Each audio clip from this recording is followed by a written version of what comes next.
look at people and we judge them by their appearance and we think they're fine, they look good, we look at their hair, their makeup, and we say, oh, whether it's positive or negative, we have things that we say about that.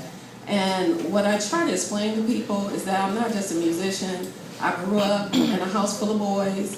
I always wanted to play the violin. I started out very young playing. I mean, I went through the phase of playing all day when my parents brought that violin home to me. And I mean, it was bad. They wanted me to stop. I mean, it was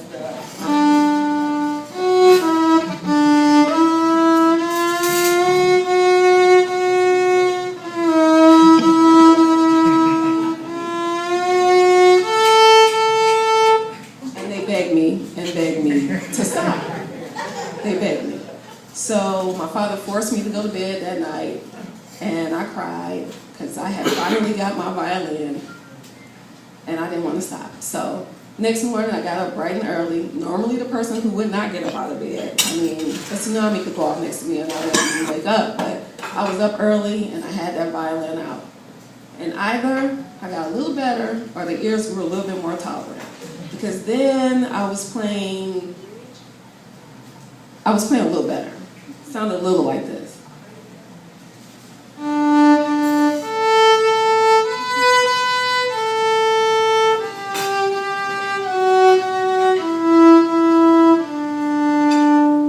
And my parents were like, great, you sound a little bit better.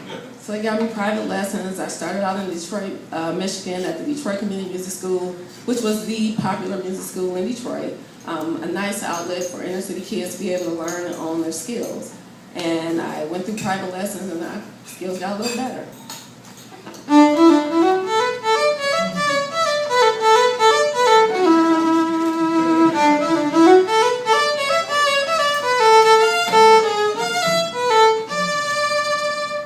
So then someone suggested to my parents that I try out for the symphony. But here's the kicker. I'm a painfully shy girl. I'm okay playing in my room, but now you want me to play in front of people. Not gonna happen. So after hours of coaxing, I do mean hours, I think the director of the symphony said, just take her home, bring her back next year. She's not gonna be able to do this. But I had a few supporters and they were like, no, just give her a chance. They talked me into it. I cried and cried some more. Finally, I got out there and I did this piece.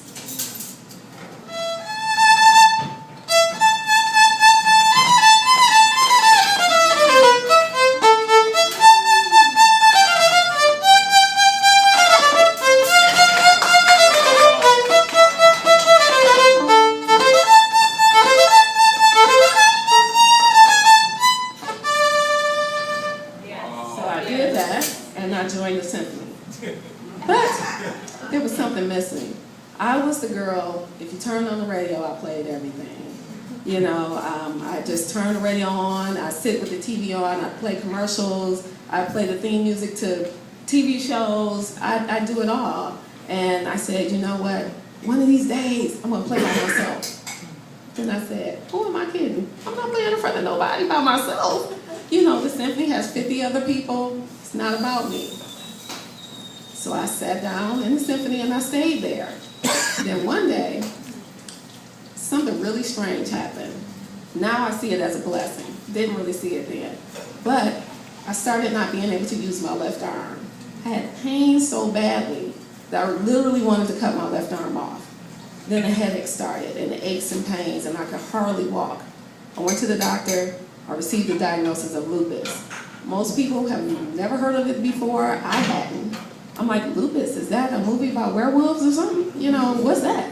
But instead of being attacked by a wolf, your body is literally attacking itself. Lupus is an autoimmune disease like so many others. So the point and the premise to my playing now is for me to raise awareness about lupus and other autoimmune diseases. So when you look at people, never judge a book by its cover. Don't look at people and say, oh, you don't look sick, stop being lazy. Oh, you're just tired, you know, pray about it. Don't claim it. All of those things are all fine and good and word, but people every day are struggling and living with autoimmune diseases. May is Lupus Awareness Month, and it's Awareness Month for a lot of other diseases too. So what I want you all to do is please learn as much as you can about lupus and other autoimmune diseases. World Lupus Day is May 10th. I'll be performing that day too at the Renaissance Hotel, but just, you never know. So this is my blessing because I get to share my gift with others to encourage people. Yeah, I have severe arthritis and sometimes my hands slip and sometimes my arms hurt, like today. You know, in rainy weather like this, we aren't as mobile as we'd like, but you can still live your dreams. No matter what it is, I don't care what you're dealing with, you do it anyway. I could be sitting in the bed right now, but I'm still going to be sitting in the bed. But instead, I'm here having a good time with all of you, sharing my gift, and that's what it's all about.